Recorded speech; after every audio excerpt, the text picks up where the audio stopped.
Alors, nous allons voir ici les raccourcis clavier, donc quelques raccourcis clavier que je vais vous donner qui sont importants. Sinon, vous pouvez retrouver tous les raccourcis clavier si vous restez un peu de temps ici sur les outils. Vous voyez entre parenthèses, même là quand il y a la petite vidéo, il y a le nom. Vous voyez en bas là, outils de déplacement, et entre parenthèses, il y a une lettre V, M, W, etc. Donc ça, ce sont les raccourcis clavier des outils. Il suffit juste de cliquer ou d'appuyer sur la touche de votre clavier de la lettre qui correspond et automatiquement ça va sélectionner l'outil en question. Il y a les principaux outils qu'on va utiliser, qui est ici l'outil de déplacement. Le raccourci clavier, c'est V. Il y a le raccourci par exemple pour la loupe, Z. Si j'appuie sur Z, automatiquement Z comme zoom, il y a, voyez, la loupe qui apparaît. Si j'appuie sur V, ça va sélectionner l'outil qui est là-haut.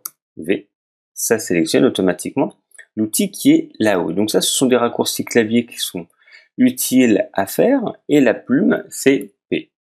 Après, il y en a plein d'autres, vous pouvez les retenir, mais vraiment, la zoom, vous allez souvent le faire. L'outil de flèche de déplacement ici. Et ensuite, l'outil de sélection, si vous voulez. Là, il y a celui-ci. Il y a la plume, vous pouvez le dessiner. C'est un gain de temps.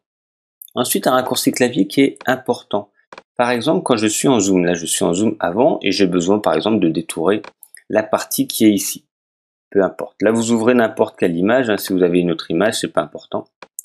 Là, si je veux arriver sur la partie qui n'est pas visible, qui est en bas, le raccourci clavier est très important, peu importe l'outil que vous ayez la plume, la flèche ou autre. Si vous appuyez et que vous maintenez la barre espace, vous avez l'outil main qui apparaît. C'est le même outil qui est ici.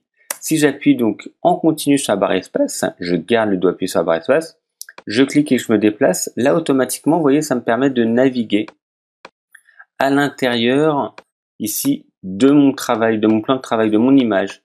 Si je lâche la barre espace, je retrouve mon outil qui était avant. Si par exemple je suis en train de faire un détourage, on imagine un détourage à la plume, j'arrive ici, ça bloque, hop, j'appuie sur la barre espace, je clique, je me déplace pour déplacer l'image dans mon plan de travail. Si je lâche la barre espace, automatiquement, vous voyez, il y a mon outil qui était sélectionné, qui est toujours là. Donc, Z pour le zoom, Alt, plus et moins, vous voyez, par défaut, moi c'est plus et Alt, ça fait moins. Donc je clique, ça dézoome. Je clique, ça zoom.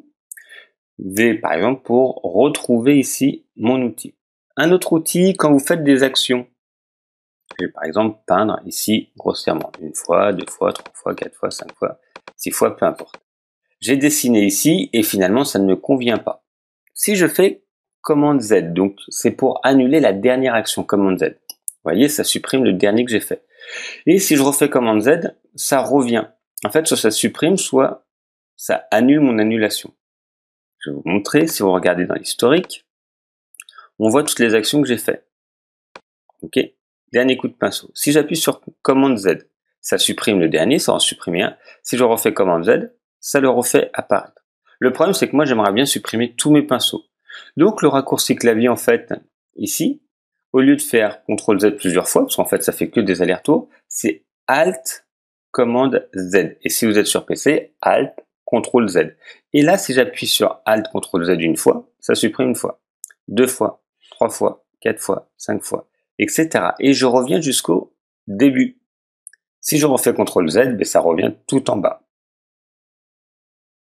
Donc, CTRL Z une fois, ok, Alt, CTRL Z plusieurs fois sur tout ce que j'ai fait. Et je remonte, je vais en faire 2, 3, commande Z, ça revient ici. Alt, commande Z, ça revient plusieurs fois en arrière. Un autre raccourci clavier que vous allez utiliser très souvent, c'est l'outil transformation. En fait, c'est la transformation manuelle, commande T.